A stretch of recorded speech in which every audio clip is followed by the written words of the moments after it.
part of that is first understanding what the meta is and having a deep understanding of what makes the meta units or strongest Yep. units in the meta function and what they succeed. And then when you're testing out hypotheses on like fringe meta units, you're kind of asking how do those then fight against the meta units? Yep. I think a really good example of this, and this doesn't happen a lot in TFT, because obviously there's like millions of games played every day. But so if you think back to the beginning of the set 10 meta going into Vegas, the meta was very, very Twisted Fate slash like AP front to back line dominated. Um, Mm-hmm.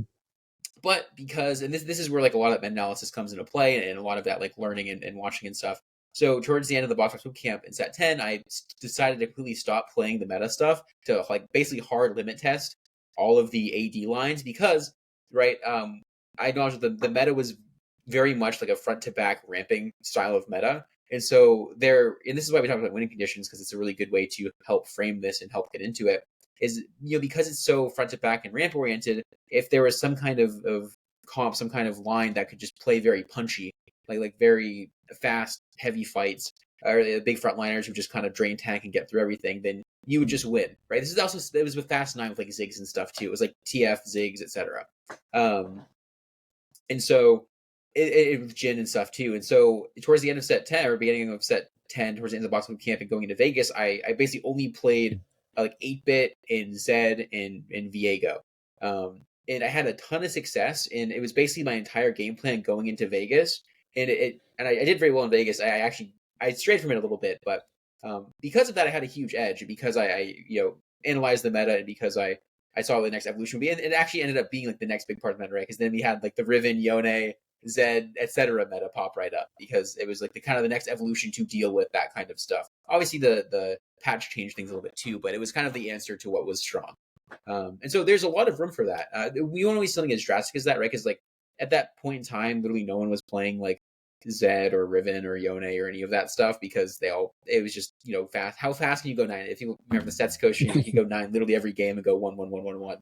Um, and so there's room for that kind of stuff. And again, it won't always be as drastic as like literally finding new comps you can be consistent with, like it was in that situation. But often you can find lots of little edges, and the edge really is that like you play meta 7 out of 10 games, and those other 3 out of 10 games you find some other edge or some other line that you can only play because you or only recognize that you can play because you acknowledge what the meta is. You've done that deep dive and you've figured out how these units interact with the meta. And you've said, okay, well, this meta is maybe very front to back, or maybe it's like a very fast meta. And so you're like, okay, well, if I play like a really, really heavy front line with a lot of ramp this game, if I'm high rolling it, maybe I can do that and have a successful game.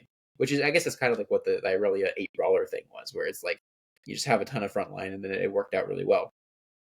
So you can adapt like that, and that's how you really, that's like kind of the beginning of cooking, right, on a patch is like identifying what can work based on just like pure win condition stuff. Okay, makes sense. So if we were to apply that to like right now, my high level interpretation is there's like AP is strong right now, like forecasts in with Lilia and Syndra, and then a lot of people want to try to go 9 to get like Hui and Mhm.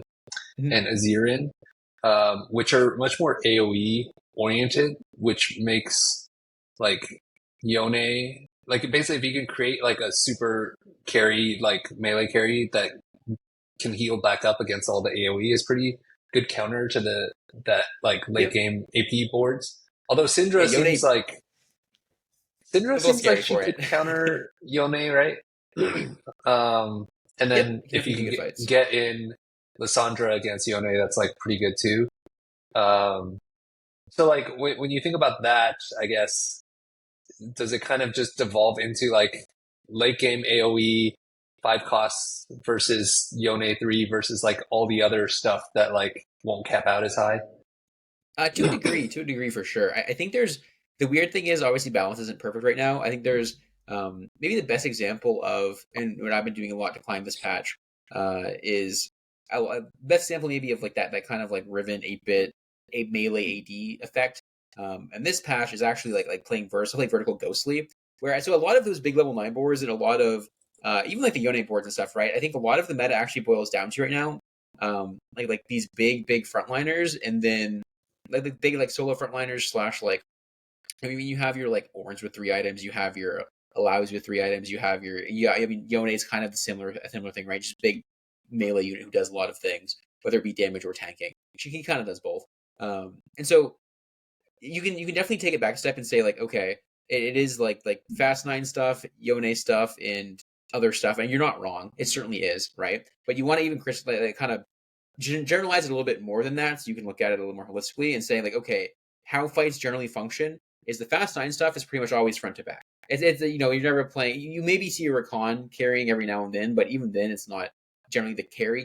It's like the secondary carry, the tertiary carry, and there's like again the Nazir or a Hui or like a Lilia or something in the back, right? So pretty much all front to back, like maybe big melee thing, front to back. With generally, I think this is the big thing is that the way people go 9 right now is often around stuff like stone plate, stuff like these big beefy frontline guys, right? Which actually is plays a very similar role in a fight to something like a Yone, where you have to crack that to win the fight, right? And so it actually led to something that. So what I've been doing a lot is I've actually been playing a lot of super vertical ghostly, like 4 to 6 ghostly and 8 ghostly when I can, because what happens is that you kind of just run people over because their big solo frontliner, their Yone, whatever, gets like 20 ghosts on it, takes like 400% bonus damage and just dies instantly. And so you just crack that, you crack it super super fast. So I can pull it up actually. I think my Alawi, pretty sure my Alawi LP gain is like plus 1,000 on this patch, which is it is because I play a lot of Arcanists as well. But I think Arcanists are a very similar thing, right? Where it's like 2 ghostly and you play a Syndra who's like super heavy single target EPS. You just kind of crack the front line. Let me see where I am. Okay, here we go. Let me share my screen. Yeah, I'm pretty close to. Here we go. Here we go.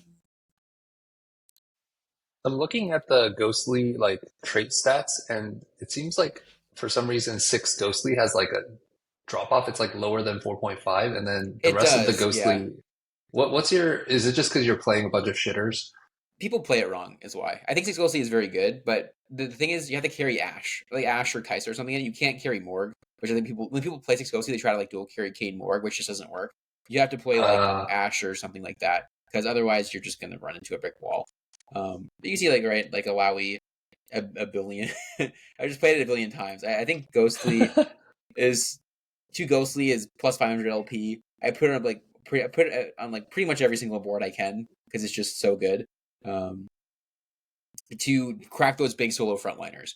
And stuff like this is just because, and this is where like kind of the beauty of the beginning of a set, where like the meta is generally very simple. It's not super complex, and so you can crack it pretty easily if you just can take that step back and look at it a little bit more holistically. Um, yeah, and so yeah, that's why like big CC stuff like set can drag the frontliner from the front line and like that kind of stuff. Because you look at like if you go to the top comps, right? Like this is giant solo frontline TK.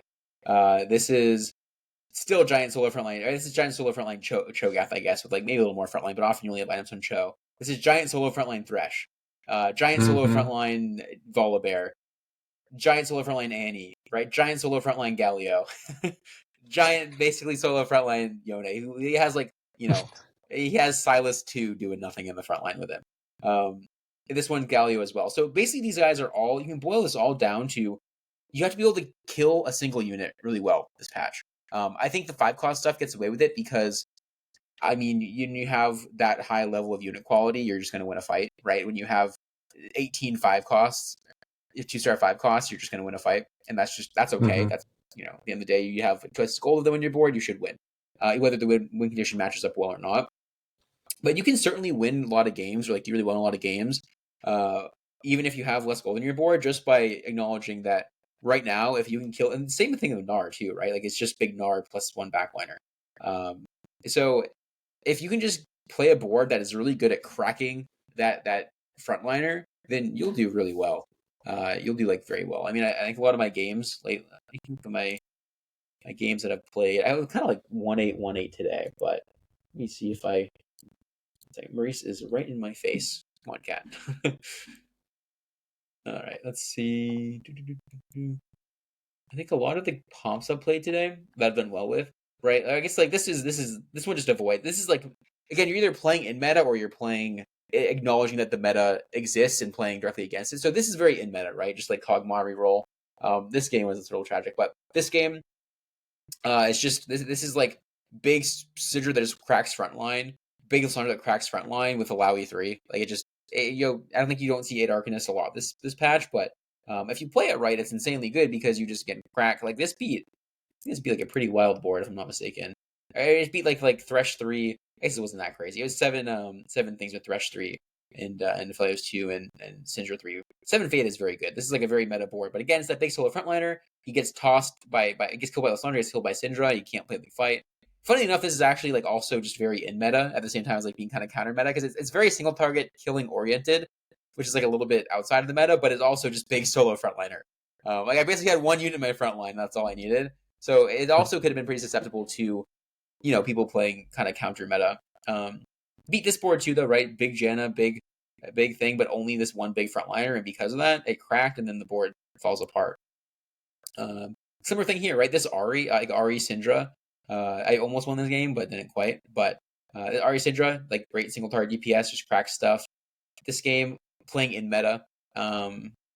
This game playing. Oh yeah, this is like just a vertical ghostly thing where because I played 6 ghostly here. I like literally every single unit on every board. Just the boards here. This Alawi or this is this an Alawi? I think this is an Alawi. Yeah, this Alawi and this Ornn literally died in about like 5 seconds flat. They'd get all the ghosts on them and they would just blow up because that's how the meta works. Or that's how like all the other values on these couple units, but because you get the ghosts on them, you just totally counter them. Similar thing with all the big frontliners and all these boards. So yeah, just some examples of things that do well. Like Syndra, this is the brawler board, which is like basically kind of meta, but it's backline, so it's like slightly different. But yeah, at the end of the day, it's the big example. I guess using this as an example for what we talked about is that the meta is very big solo frontline oriented, big frontline. If you crack it, you win the fight oriented. But the thing is, people kind of just like there's 2 ways to approach it, and a lot of the meta boards approach it by playing around it. Right, Yone plays around the big frontline. He goes and kills backline. The 5-cost stuff goes around the front line. Lilia and Azir kill backline or like do these big AoEs. But there's lots of ways to play around it, to like play into it and to just blow them up. Mostly around Ghostly. Ghostly's fucking broken. I think it's so good right now. So that's like your counter meta download for the patch, but more so like a good example of what we're talking about, and to apply it to like future sets and whatnot. That's how you kind of approach a meta and crack it, pretty in the early set. Because in the early sets where you can crack a meta pretty easily, eventually it's pretty hard to crack a meta because it's so solidified. Like the Heartsteel meta and stuff, like you're not cracking that, generally speaking.